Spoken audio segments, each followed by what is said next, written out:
नीच और ऊंच, जात और भेदभाव का जो बीमारी है उसका इलाज करते हैं।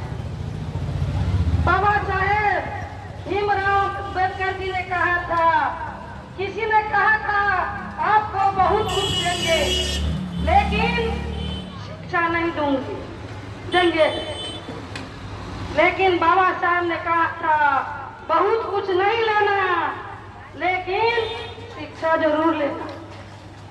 बाबा साहब के हाथ में क्या था?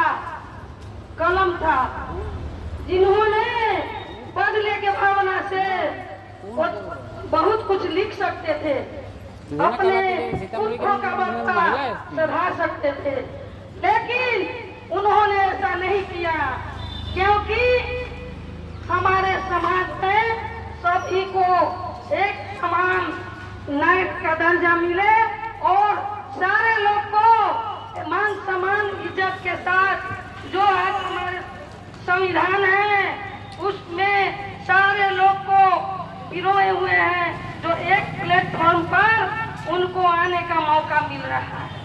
उन्होंने देवाल नहीं खींचा।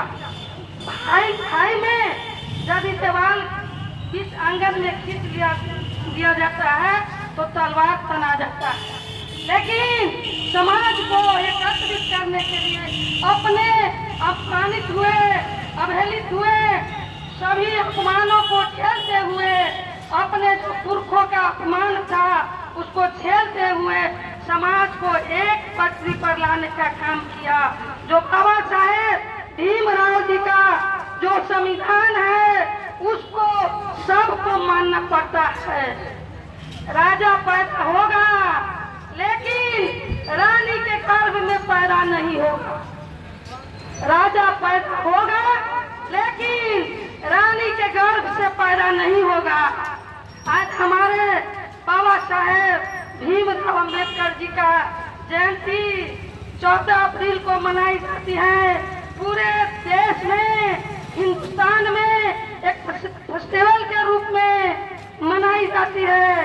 चाहे सरकारी विद्यालय हो, गैर सरकारी विद्यालय हो, चाहे हमारे देश के कोने कोने में आज एक त्योहार और पर्व की तरह मनाए जाते हैं। इसलिए मैं यहाँ जो बैठे हुए हमारे बच्चे हैं, तमाम लोग को मैं आग्रह करती हूँ कि कलम पकड़िए और इस बीच से बाबा साहेब भीमराव अम्बेडकर के दिए हुए रास्ते पर निकलिए और उनका तो संविधान दिया हुआ संविधान है जो तोड़ ममोड़ कर उसको कमजोर किया जाता है, उसको बचाने के लिए हमारे संविधान खतरे में है। संविधान को बचाने की जरूरत है।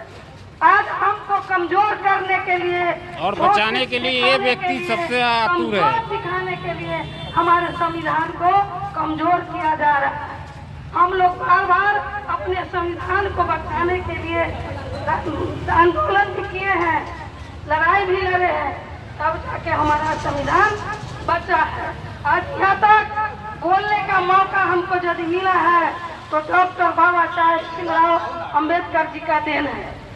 हमने 2001 में स्वतंत्र रूप से जो अनारक्षित सीट था, आरक्षित नहीं था, वहाँ जिला पार्षद बने। फिर 2011 में आरक्षित सीट से, महिला आरक्षित सीट से जिला पार्षद बने। अभी महिला आरक्षित सीट धनहा पंचायत की वर्तमान मुखिया। आज बाबा साहेब भीमराव अम्बेडकर जी का देन है जो आज हमने इस मंच पर आकर के बोलने का काम किया और हमको मौका मिला। इसलिए तमाम अपने बच्चों से किसी ने कहा था कि बहुत कुछ देंगे लेकिन शिक्षा नहीं देंगे। तमाम अपने बच्चों से आग्रह करती हूँ, विनती करती हूँ, पढ़ लिख करके बने और संविधान का रक्षा करें। इसी बीच से बाबा साहेब भीमराव अम्बेडकर की तरह हमारे बच्चे बनकर निकले ताकि भविष्य में हमारे जो होनहार बच्चे होंगे उनके भविष्य का रक्षा करें और संविधान का रक्षा करें। इन्हीं शब्दों के बाद मैं अपनी वाणी को विराम देती हूँ। जय हिंद, जय भीम। कैसे कर दिली बहुत बहुत धन्यवाद डॉक्टर मैडम जी। कैसे जो हाँ कैसे कर दिली आज तो अपनी गेस्ट